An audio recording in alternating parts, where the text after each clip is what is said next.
Hello everyone, welcome to CAPITALFX Academy. In this class we'll be talking about forex trading. In the previous class, part 1, we talked about trading as a whole and we talked about cryptocurrencies. So in this particular video we'll be discussing forex trading, because I know the reason we are kind of taking it part by part is because a lot of people does not even know the difference between the two parties or the three parties we have.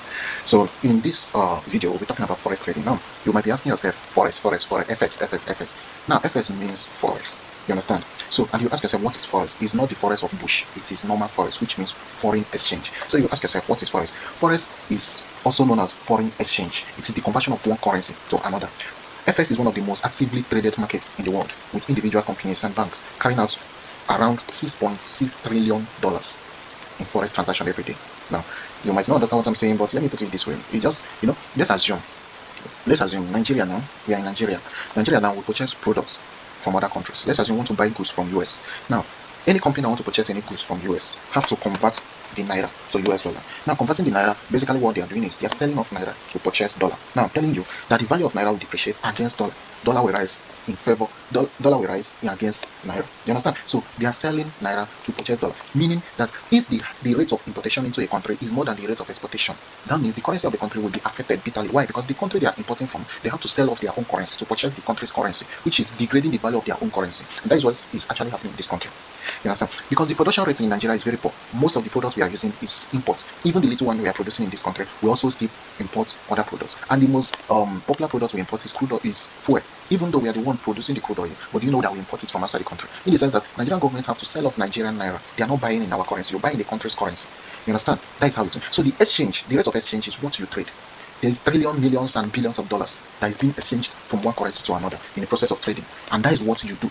You are now estimating the rate of increase or rate of exchange in the market, which every minute, every second, there is exchange going on. As I'm teaching you currently, there is a company somewhere that is making a deal with another country or another company in another country. That's how it works. Now, like how I explained it in crypto trading, that we have institutional investors and we have retail investors. It is also applicable in forex, but we are not going to that now. Where we just want to kind of explain all about crypto, all about forex, all about stocks, so that when we now start deeply into trading, we'll be taking it one by one and we understand it clearly. You understand? So that is how it works. Then in forex now we have something we call pairs. Pairs of I'm trading so pair, I'm trading the other pair, I'm trading this pair. So you ask yourself, what is pair? Now pair is just like, when they say pair of shoes, something that goes together. A pair is just like combination of currencies. You understand? Now remember I gave the example Nigeria buying goods from US. That means if you're trading it, you're trading either US naira, dollar naira, or naira dollar. You understand? That is combination of two pairs. Now, when you combine the two, you now check the strength of the economic and political strengths and many other strengths, investments and many other strengths of this currency. Then you check of the other currency and you equate the two. Which one is gaining more strength? Which one are gaining more inflow than outflow? You understand? That is how it works. Now, in that case, we have different pairs. We can talk of the popular pairs that we have. We have Euro USD, GBP USD, USD's ZAR, that is South African currency. Then we have GBP JPY and co.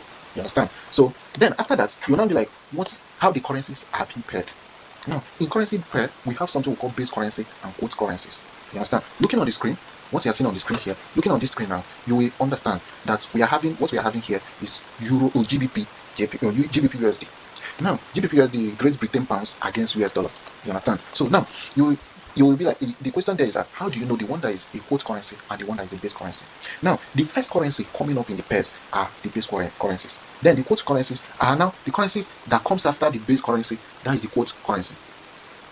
You understand? I believe you understand what I'm saying. So now, if I am now dealing with GBP USD, GBP there is now the base currency, and USD is now the quote currency.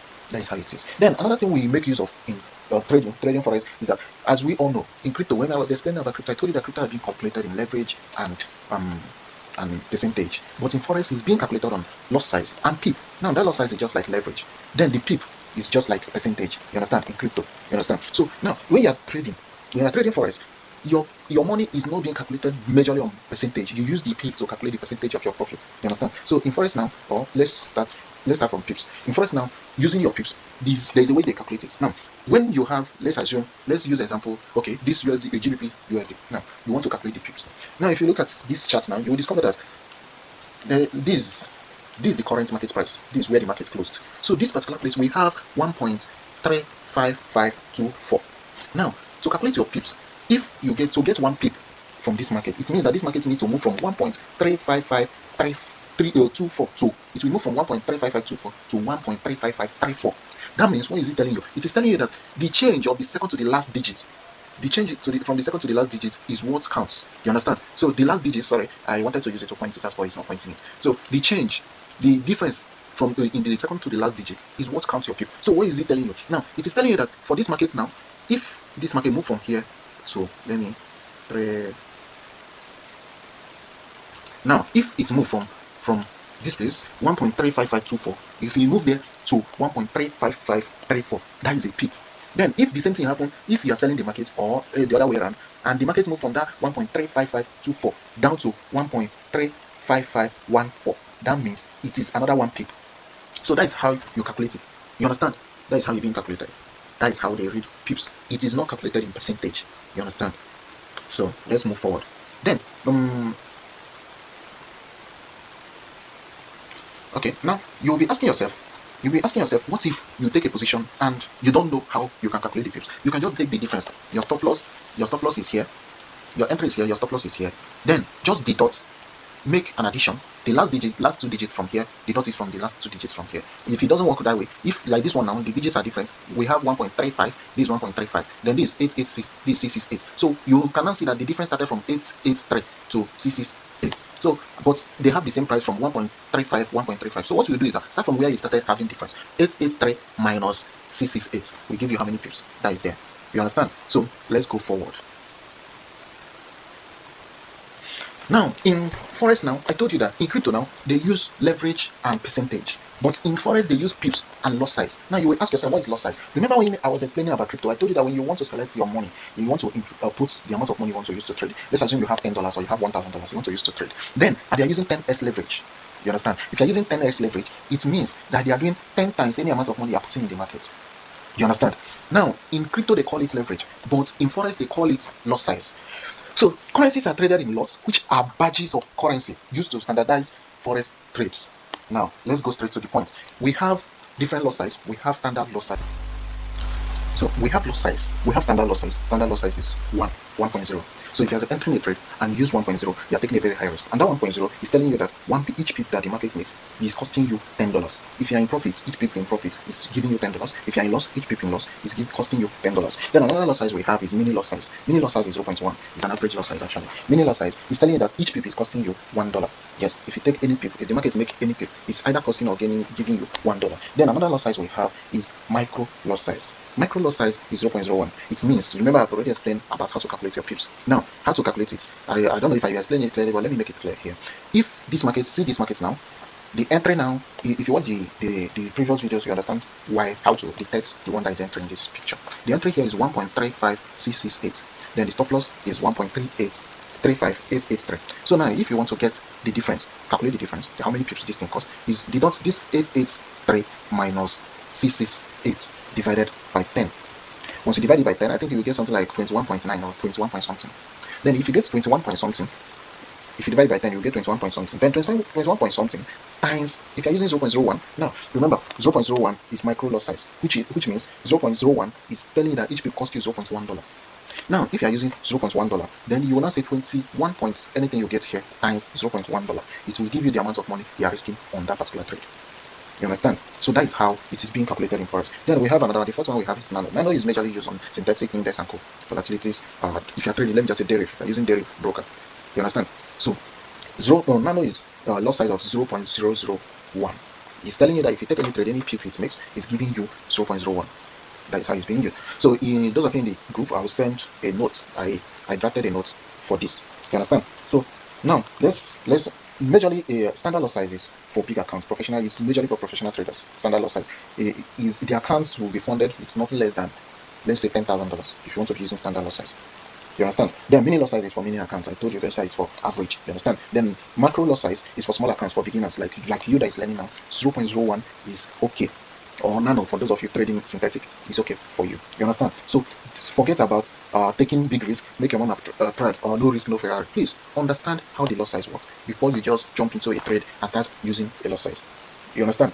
So now, next thing we have to look at now is how different ways of trading is functional to both any part of trading, crypto trading, forex trading, stock trading, index trading, and co. Now we have what we call scalping.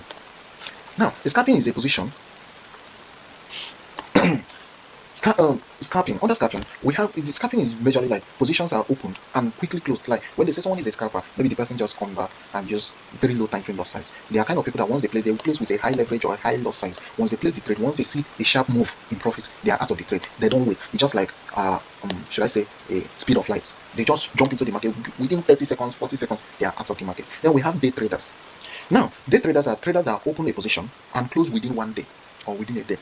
Majorly people that use 15 minutes time frame, 10 minutes time frame, 15 minutes time frame, 30 minutes time frame, they are day traders. Then we now have swing traders. Now, swing traders are traders that look at a higher time frame and a higher movement. You understand? Then place a trade and anticipate for a price reversal for a long period of time. You understand? They stay in the market for a long period of time. So now we also have people who call trend traders. Now, trend traders are traders that they position in open they place an order in a market following the trend of the market. Let's assume they now notice that how they trade their own is let me use this as an example. This market is kind of going upward. They just know that it's going upward. They don't use stop loss.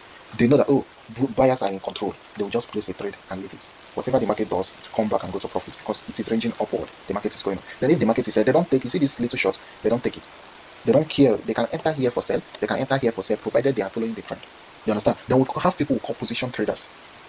Now, the people who call position traders are highly for long term. They look at weekly. In fact, let me just put it this way: these people are people who call sports investors.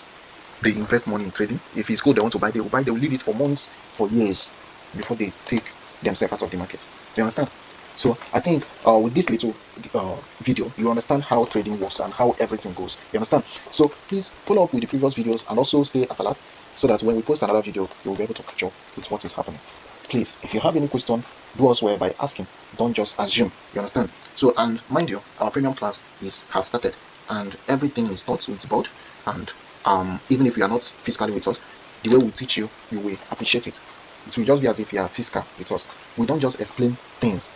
This is how it is. This is how it is. We explain it in a layman way for you to understand clearly. You understand? Thank you so much, and thanks for following CAPITALFX Academy. Have a nice day.